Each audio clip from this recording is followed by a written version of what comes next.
Good morning, everyone, and welcome. I'm Vickie Turnbull. For those of you who don't know me, I've been active in the infrastructure, finance, and related space for 25 plus years, most recently as a member of the IO board. But a good number of you will remember me from my former life with several Canadian banks as a bond girl. I have the great pleasure of moderating our first general session of P3 2024 on behalf of Kiewit Development. Kiewit is one of North America's largest and most respected construction and engineering organizations. Its development, construction, and design engineering professionals work on some of the industry's most complex, challenging, and rewarding projects. Kiewit Development also originates and manages P3 and alternative delivery projects across North America, including the transformational and award-winning Toledo All-Season Road in the Northwest Territories. Today, they're providing a platform for us to kick off discussions on risk, particularly risk allocation, which is a topic I know that everyone in this room has an opinion on. It's a thorny issue, and it's far from resolved. Right now, it seems no one is happy when risk is mentioned. Not the public sector, not the private sector, not even the general public.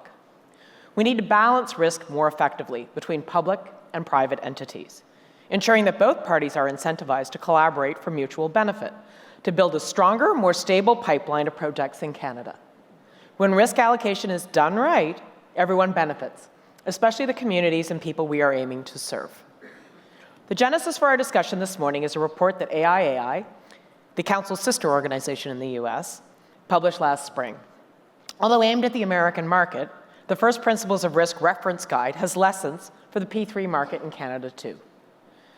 The guide is a call to action designed to help foster consensus on key areas of risk allocation so the industry can create a more conducive environment for negotiations and the expedition of successful project delivery. Our panel is all set to discuss the latest recommendations and trends on risk in the Canadian and U.S. markets to set the stage for the conference. The further sessions and discussions will dive into a number of these topics in greater detail.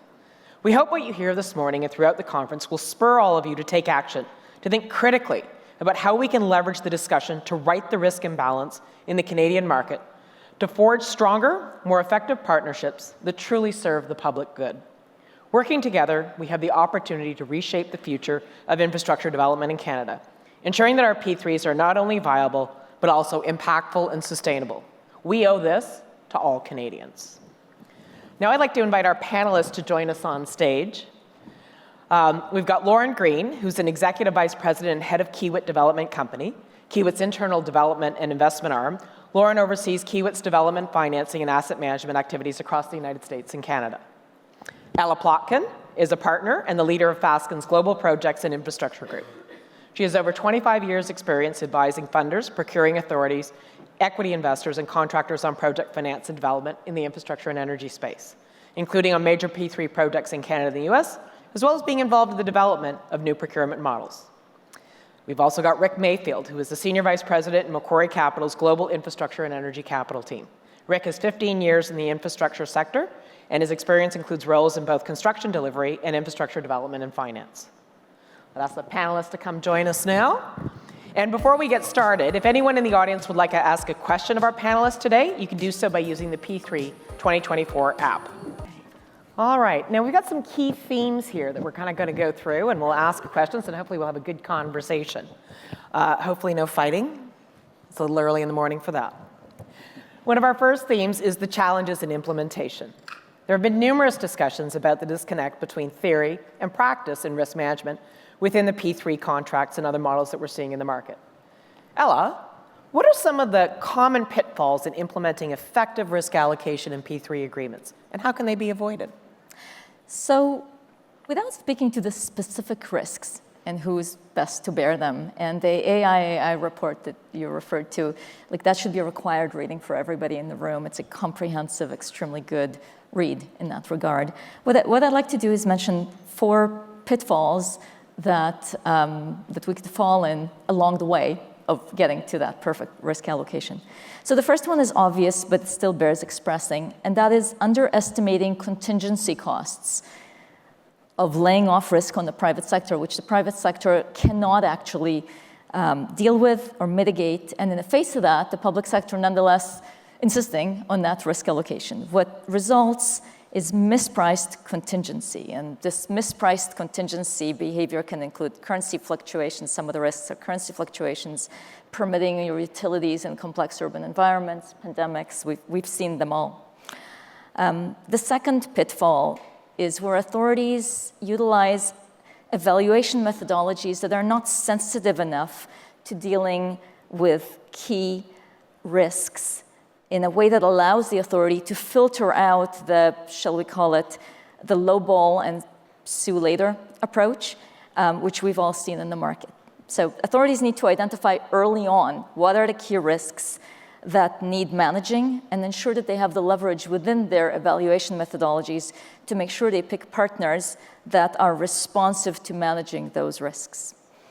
The third is worth mentioning in the quest for ultimate flexibility, creating interim target price or similar schemes that are too open-ended to have any real teeth, so that the risk of cost escalations falls on the public sector, on the authority, in a way creating this unintended cost-plus effect.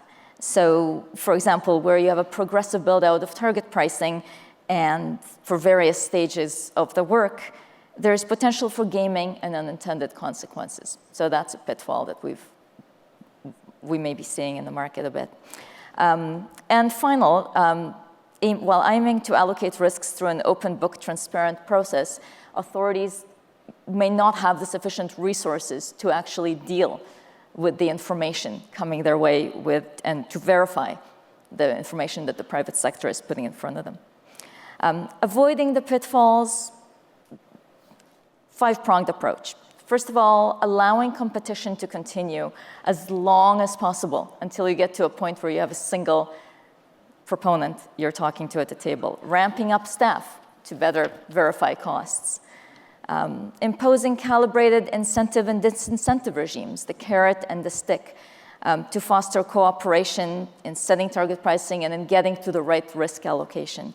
That leads us to a whole other discussion on collaborative models. But the point needs to be made that risk allocation needs to be coupled with right incentives and disincentives to manage those risks.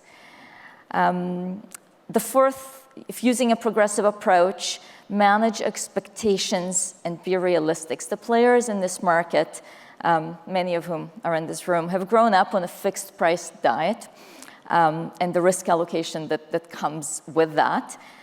So don't expect a complete mind shift for dealing with the risk. It'll take time for the market to shift, and be prepared to use hybrid techniques in the meantime. And finally, start from the presumption that you won't necessarily allocate all risks perfectly. And you could end up in a dispute. So not everything will be anticipated. So the thing to do is promote finality and quick resolution. So develop dispute resolution regimes that are fast and final without recourse to the courts. Thank you. Anyone else have anything to add? Lawren? Sure, add a couple. I mean, I think, obviously, agree with everything Ella pointed out.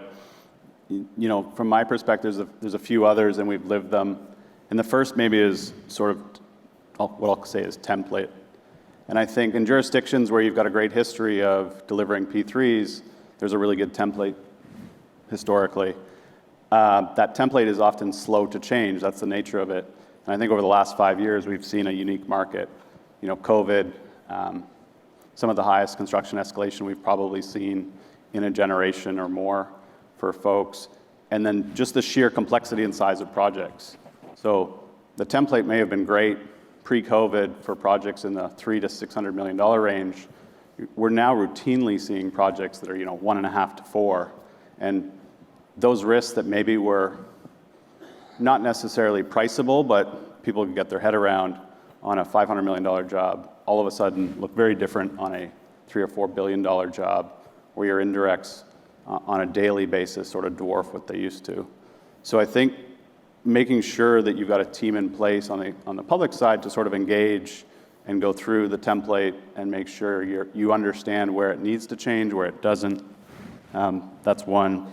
The other I'll say is sort of the distance between the project team and the risk decision makers And use an example for us recently, we bid last year and closed early this year a project in Detroit, delivering energy as a service for a healthcare client, nonprofit healthcare client. And it was incredibly refreshing and sort of brought me back to maybe I.O.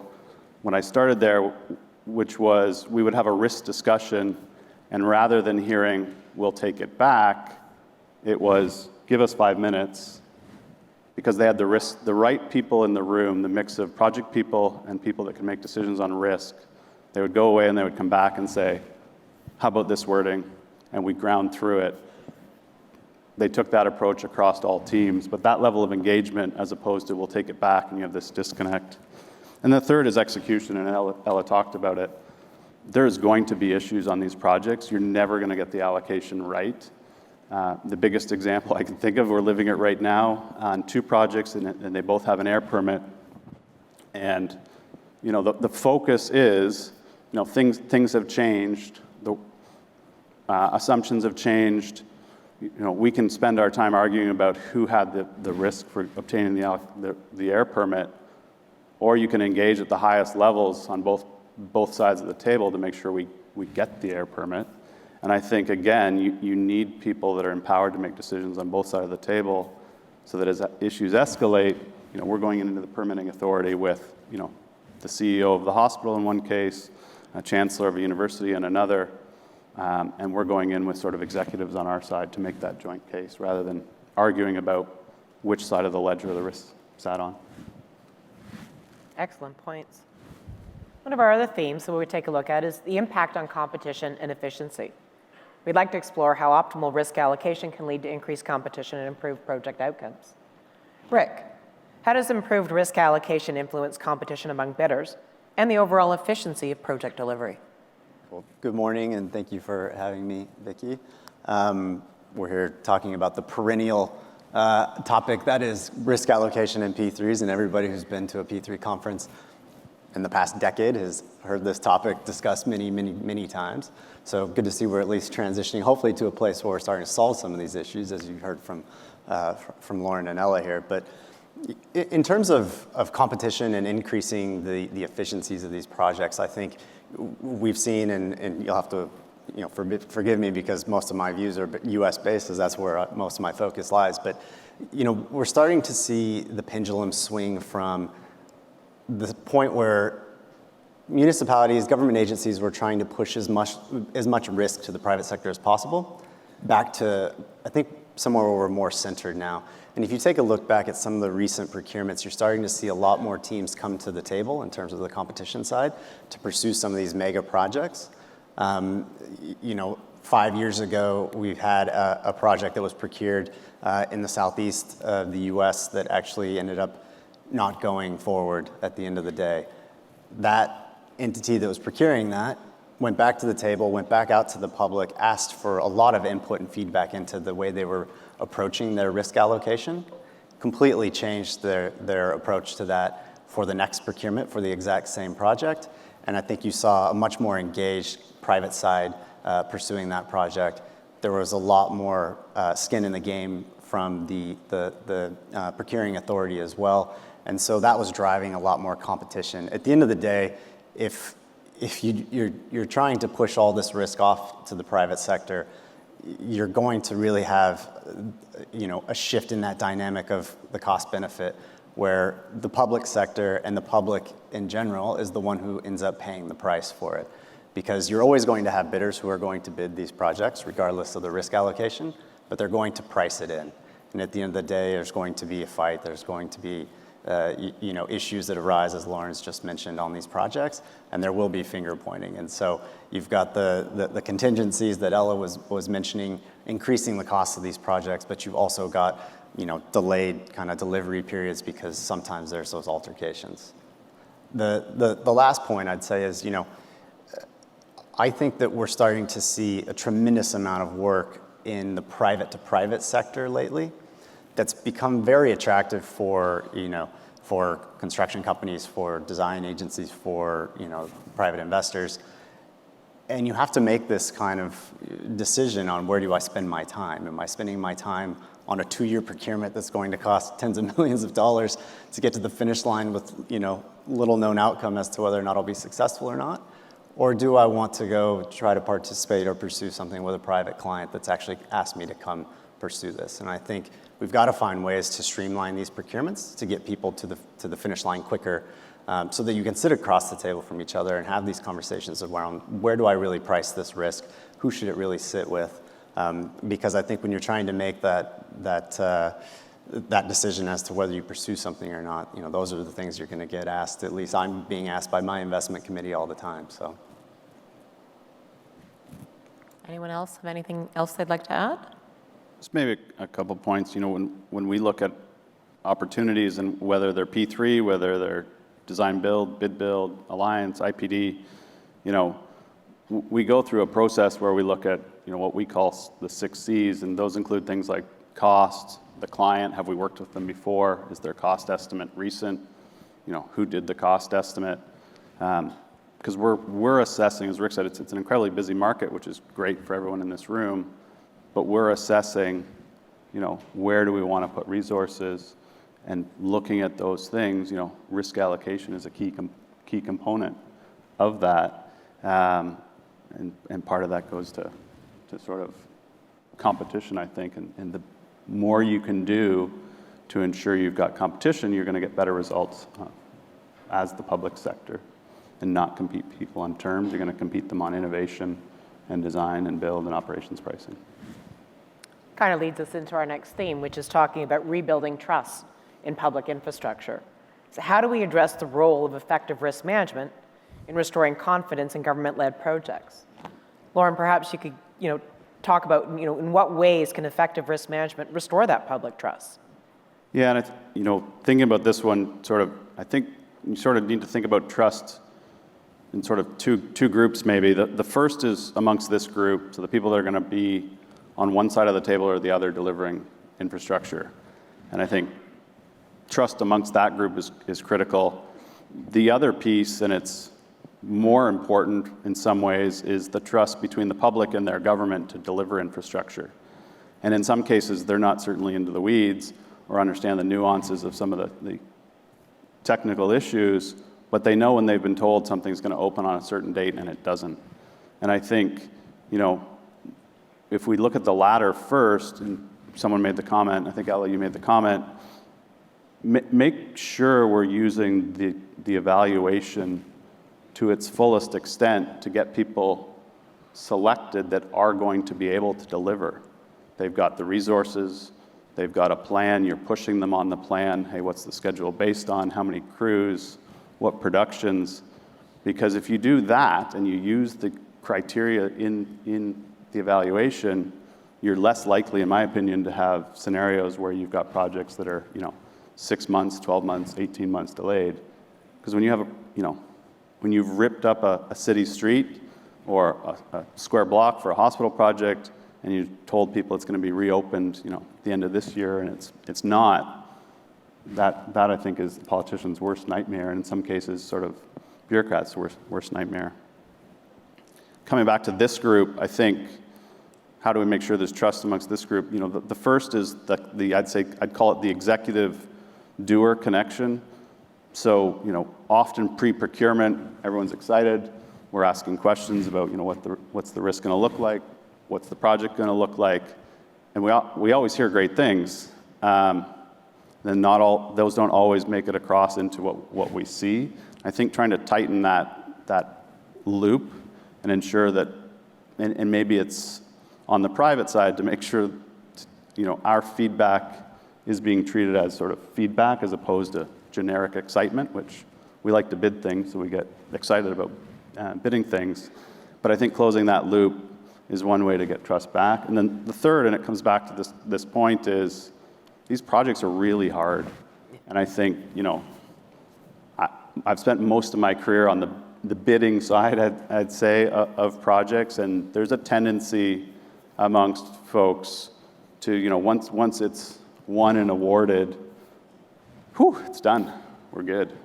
And the reality is that's as I now know, working for a contractor, that's when the hard work actually really starts, and that's when issues can cost tens and hundreds of millions. And having people focused at the right executive levels to solve issues as they escalate, either informally through a sort of an escalation ladder, or formally through the dispute resolution, because there's no way you're going to deliver a $2.5 billion, new tunnel in Ontario without disputes. So how do you solve those disputes? How do you make sure they don't have a cash impact on your contractor, or more importantly, potentially their subs, so that you have a robust construction market? So more of the same point, but just to reinforce that, at the end of the day, if you get the risk equation right, which is what we're all aiming to do, you have to look at the behaviors of the market. There'll be less gaming, less opportunity for gaming, less opportunity for the bid low now, sue later approach, leading to less disputes. Less disputes means less of the problems that we've seen in the markets, and increased confidence of the public in government doing things right, and in the partnership approach working. And it is a direct correlation between getting risk right, getting the right behaviors as a result from the people at the table, getting less disputes, getting projects down on time. Essentially, that's the equation. What kind of leads in is we're looking at that and looking at the Canadian market. And obviously, we're very proud of what we've been able to develop here in Canada.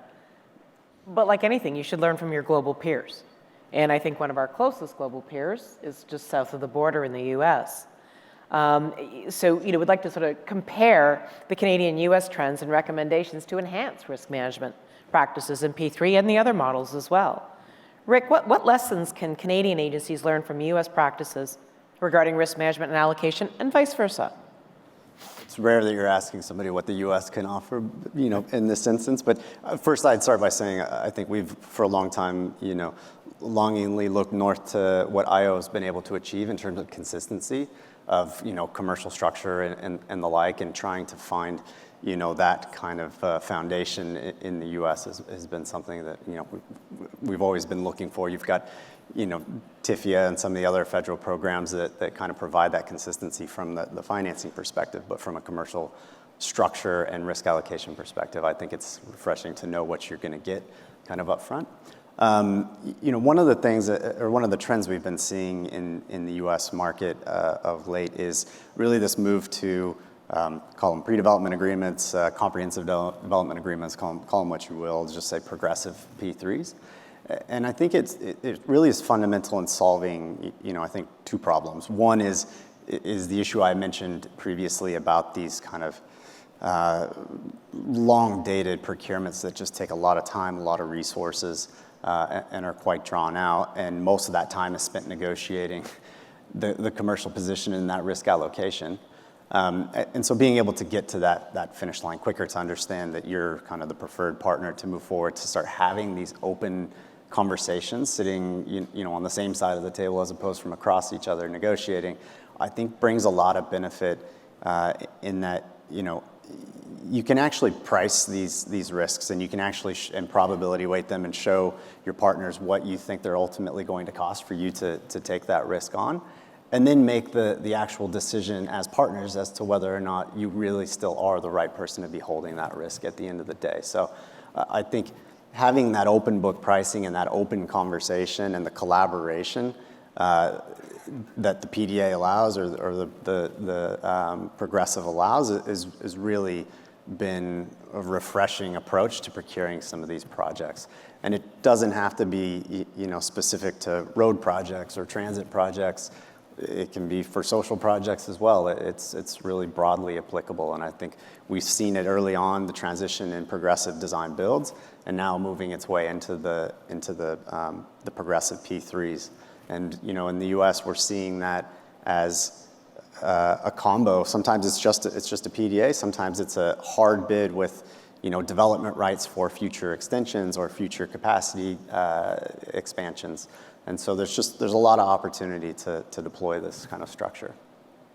I think what strikes me about the U.S., and you can comment on it as well, is it's not an either or. I think in Canada we've sort of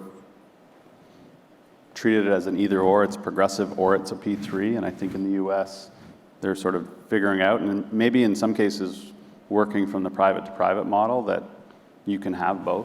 You can develop under a progressive model and then still bring in the benefits of operations and maintenance and finance and fixed pricing at the right time. So to me, that's sort of exciting, because I think that's maybe the next phase for Canada, is to look at how that pendulum can swing back maybe.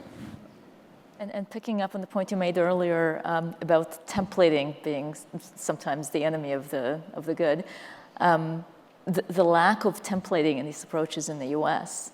and the much more bespoke nature of how the PDA and progressive, or whatever you wish to call it, approaches work in the U.S.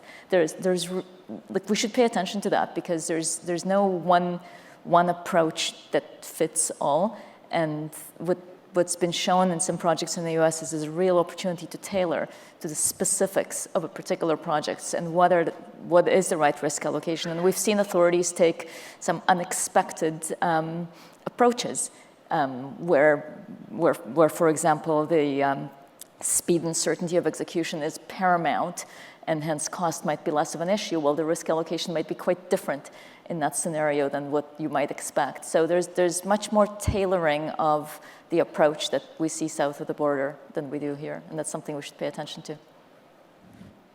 Maybe this sort of leads into the next theme, is looking what are those actionable strategies for stakeholders, if you will, where you sort of set it off with this is a call to action. It's a call to the agencies and the advisors and the authorities to adopt best practices for better risk allocation. Ella, what are some of those specific actions that agencies and advisors should take to implement, the latest recommendations for better risk allocation? Well, to answer this question, I'd like to refer to the Council's report on modernizing and moving forward the Canadian P3 market. It was shared with the market this past year. The report makes 8 recommendations, but there are a couple I really want to zero in on. And also a recommendation coming out, excuse me, from the White-Fraser report, which was presented at last year's conference.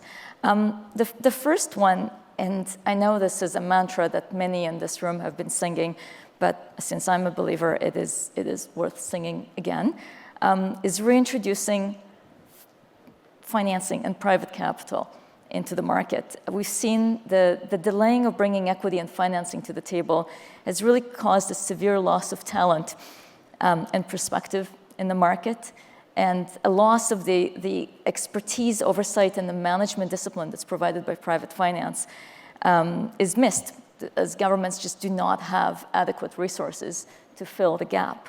And that directly feeds into the market's ability to assess the right risk allocation on a principled basis and to put it into action. So that's recommendation number 1. Private capital upfront, please. That is first thing to focus on. Secondly, for large, complex projects, governments need to really look to the long term and focus on DBFM and OM structures and projects where design and construction are accountable to operations. The wisdom of this is fairly obvious. If you're going to maintain and operate an asset, you're going to build it well, you're going to build it with a view to managing risks along the way in a way that aligns your interest with that of the government. You want a performing asset that'll perform for the long term. So your approach to allocating risks and what risks you yourself are willing to bear will be different from the start if you have the long-term perspective. The current trend where the governments are looking to more short-term solutions, there's of course room for that for the right projects, but that needs to be reconsidered and reassessed. Thirdly, break large-scale projects into smaller bits. And we've seen that as something that's beginning to happen, but that it's something that governments really should focus on. You break them down into bite-sized pieces that the market can handle, and then you put them back together again with proper bespoke integration regimes that work. And there's precedent in the market now for doing that. We've seen Ontario Line broken down into various components. There's a detailed integration regime that puts it all back together again. And yes, it imposes some additional obligations on the public sector. There's a greater role they have to play as a result. It imposes some behavioral expectations on the private side that they have to abide by in order to make that all those bits form one piece again that works. But that is something that can be a useful tool going forward. And then finally, and this comes from the White-Fraser report, the governments do have to promote a culture of cooperation in the behavior, and they have to set an example in approach to risk allocation. You have to come to the table to be fair, consult, and listen, and remember that value for money on the one hand and profit on the other are not really enemies. They can coexist in peace and harmony. At the same time, you have to recognize that this culture shift, and we've mentioned this, is difficult for many market players who have grown up under a sort of fixed price, us and them competitive mentality. So expectations have to be managed, and the right incentives and potentially disincentive regimes also have to be put in play.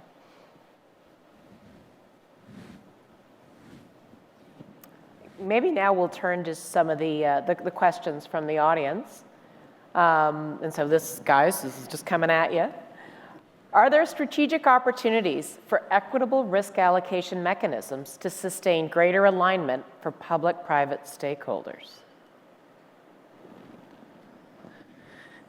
Yes. It's got to be the right answer. I mean, I think so.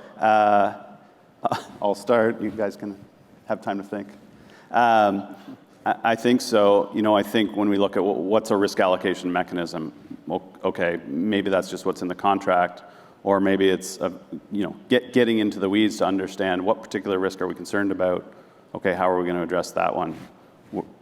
And I think part of this goes to the progressive versus hard bid aspect, and Rick touched on it. In a progressive approach, the shackles are off, and you can kind of talk about what things cost, which makes some of this easier because you can say, okay, we think if you ask us to take this risk today at 10% design, it's $60 million. If we wait and have this discussion when we're at 30% design, then we'll know if it's still 60 or maybe we've gotten it down to 18 million because we've spent $500,000 on geotech and $2 million on design to get to a better answer. So I think short answer is yes. I think the devil's in the detail, and you sort of need to go through each risk in detail. The other is the classic sort of sharing where there's, call it your risk to a cap. Uncapped risk is something that I think anyone that works for, almost any private organization, if you tell your CEO that you're taking uncapped risk on anything, it's not necessarily a great career move. So being able to say, hey, we've got the risk, but our risk is capped at X million in 3 months or whatever. So I think those are some potentials. I think that's absolutely right, is the cap nature of these risks. And just as an example, I mean, if you take right-of-way acquisition and the condemnation process and the schedule impacts that can potentially flow on from that, I think telling the public or the private sector that you're going to be on the hook for the schedule delays, even though that's out of your control, is obviously an untenable position to be in. But there are other things that should solely sit with the private sector. Escalation on certain commodities are something that we can absolutely take on and can hedge, and probably are in a better place to be able to do that than some of our private counterparts. But I think that understanding the cap nature of that risk is absolutely critical, as Lawren just mentioned. And understanding the cap nature, as you say, and also the nature of the risk, because the risk may not be the same from project to project. So not bringing necessarily the preconceived notion that just because this is how it's been allocated in our last project, this is how it should be allocated here. Looking at the projects from a truly informed position, which again brings us back to make sure you've got the resources to know that what is the private sector telling you? Is it right? Is it not? Make sure that the private sector has the information they need to actually assess what the risk is. Maybe it appears much more much scarier than it actually is if only they had the right information. So having the right information and having the resources to assess that information is very important as well. It's one that's topical. How relevant are political risks for Canadian and American P3s? How many projects do not move forward due to community or are changed due to electoral results? Yeah, happy to start with this one. It's a sore subject on a few projects that have been canceled lately. But I think that the political whiplash that's happened, especially in the U.S., but even what we've seen in BC with the George Massey Tunnel Replacement Project and where that went a few years ago, the political whiplash has been difficult. And it's not just at the federal level, it's at the state level as well. We've had a couple projects now where we've had governor changes, even with similar parties, that have resulted in kind of different directions from an infrastructure policy perspective that have resulted in the termination of projects. And I think we've got to find a way to kind of remove the political kind of whims from infrastructure delivery. I don't think it should be a politicized, weapon or instrument. This is something that I think we're all here trying to deliver for the public benefit in general. And so, trying to find a way to just take away some of that risk from, one candidate to the next has got to be a goal going forward. And in the U.S., where the sources of funding for the projects often come from so many different layers and levels of government, if one of those links in the chain breaks down on an approval, and again, it's most often due to political considerations, that can bring the entire chain down and cause tremendous delays. So that's certainly an issue. More from what we see in the U.S. than it is in Canada yet, but that's to be addressed.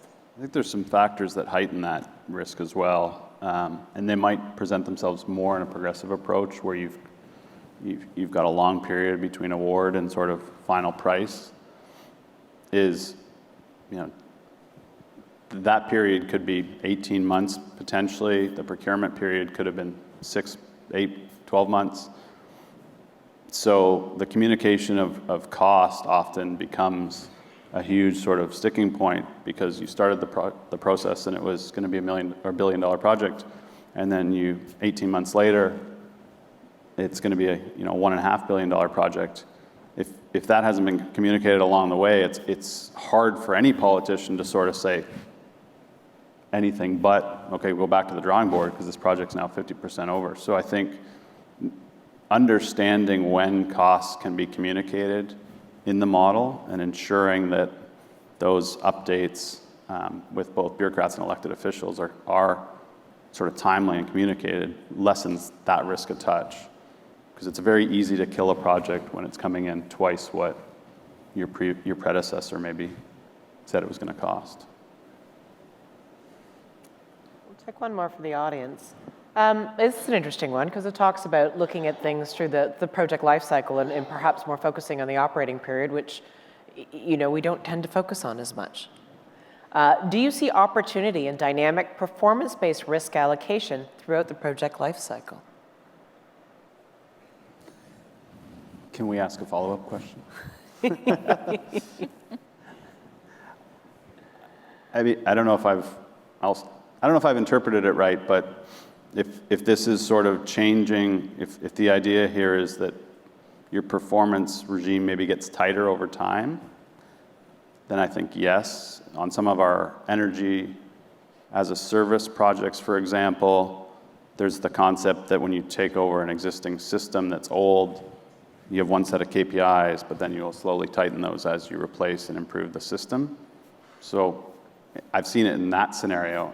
I don't know if I've interpreted the question right. But I think there has to be other dynamic mechanisms associated with this for it to work. So if you look at a dynamic performance-based regime over the long-term concession of an asset, let's say take transit, for example, and you've got ridership numbers increasing to certain levels and you want to add certain services.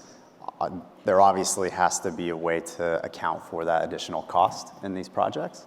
And so either that can sit with the private side and understanding or taking a view on when certain dynamic events might kick in, and then associating a price with that increase, or it just becomes a public side availability payment style kind of compensation, if you will. So I think there's got to be more mechanisms than just the kind of performance obligations on that side. And the answer may also be different whether you're looking purely at an availability project or a revenue project. So where there is potential for revenue for the private sector from somewhere else, they may be more open to that. Sure. Yeah. So maybe let's just take a look sort of about the future of P3s. And maybe I can get each of you to answer this question, and we'll start with you. How do you envision the future of P3s evolving from a risk allocation perspective? Give us some hope here, Ella. Well, I envisage the public sector and the private sector heeding all the recommendations that we've heard so far. So I envisage a very rosy future where people do what they should. So I would like to envisage a return to long-term equity and debt into the market, bringing back the market discipline and innovation that's missing to some extent. I'd like to envisage a return to DBFOMs with likely a progressive or alliance-y slant in some circumstances. And again, there's a lot people place sometimes in a label. Progressive could be a progressive with tweaks with elements of the non-progressive as well. As you said, in the U.S., there's no one label that fits all. Alliance-y, again, with tweaks, not necessarily on a pure alliance basis. I see there being a focus on dispute resolution regimes that are quick and final. That's definitely something that I see in the future of this market. I see cross-pollination of people between the public and the private sector. I think we're beginning to see that already, and that's something that's going to be very valuable for this market. And I see more sharing of best practices and approaches as between authorities, and as we've heard from the earlier speaker about municipal projects, so be they municipal or just other governments south of the border and in Canada. I see more opportunity for sharing of best practices and information that will benefit everybody in the market. I think what I would hope for or would like to see, and I think we're hopefully trending in that direction, is better delivery certainty. And when I say that, I absolutely don't mean the construction side of this, because once you get to award, these projects, yes, they all have their own issues, as every large, construction project does, but they get done, and they usually get done on time and within budget. And so, when I talk about delivery certainty, it's more on the public side and actually launching a procurement process and getting to the finish line within the period of time that they've set for themselves. And so, what we're seeing, or what I'm typically seeing in a lot of the projects I've been focused on, is grantors taking more time to understand the competitive dynamics, the risk appetite, and the like in the market, and really where interest sits and where the private sector is headed before they launch a project. And I think that's great. I'd like to see them take their time, because once you launch that project under a certain set of initiatives or guidance you've received from your executives, it's hard to go back and kind of change that model or that path, even if it might not be the right one. And I think that, seeing people take more time has actually, before kind of releasing the project, has actually driven the market to more delivery certainty on the procurement side. Yeah, I mean, I'm an optimist, so I think the future P3s on both sides of the border is bright. I do think we sort of overcorrected in Canada, and we kind of conflated procurement models and risk allocation, and they're not the same. Now, the bonus of this, I think, is that in some jurisdictions now in Canada, we've now got sort of models like Alliance and IPD and Progressive Design Build, which are fantastic. It's sort of three, I'll say, new models to to parts of the market. They're not necessarily new models to use. The exciting part now is, okay, how do you bring back some of the other great parts of P3, which is the long-term O&M aspect, the right parts of financing and sort of equity risk capital. And I think feel like we're at an inflection point. Hearing Josh speak, to me, what he described as how London is solving some of their affordable housing is fantastic, I think. You've got for-profit private, you've got non-profit private, and then you've got a city, and together they're going to deliver. And something he said which resonated, which is they're all honest about their needs. They want to get housing built. The nonprofit wants to get housing built, but also operate it and make sure it's sustainable and make sure that they're financially secure. And the private wants to contribute to their community, but they also need to make a profit to stay in business. So I think there's some exciting times. Some trends we're seeing maybe in the U.S. that also may make their way up here, I think, is a lot of the discussion over the last, decade was around cost of capital. More and more clients now, I think, are coming at sort of the P3 structure from a philosophical point of view. I operate a healthcare system. I do not need to operate a utility plant. Or I'm a municipality and I'm supporting manufacturing in my jurisdiction, but the water treatment needs, are far in excess of what our team has ever done before. So picking private expertise to help solve some of those issues. And then the other is, coming in from the east on the train last night, it's Sunday night, 401 is stopped. I think, we are starting to see in the U.S. certainly the use of managed lanes, which is, a couple lanes of a highway are tolled, often dynamically, as ways to ease congestion, but also, frankly, use private capital to deliver public infrastructure. I think, that's exciting. I think more and more states are looking at that and that user fee model. I think it's a potential opportunity here as well. Okay. We'd like to thank our panelists and to Kiewit for supporting this opening conversation, setting up the key themes and the big issues we'll focus on at P3 2024. Let's have a big hand for our panelists.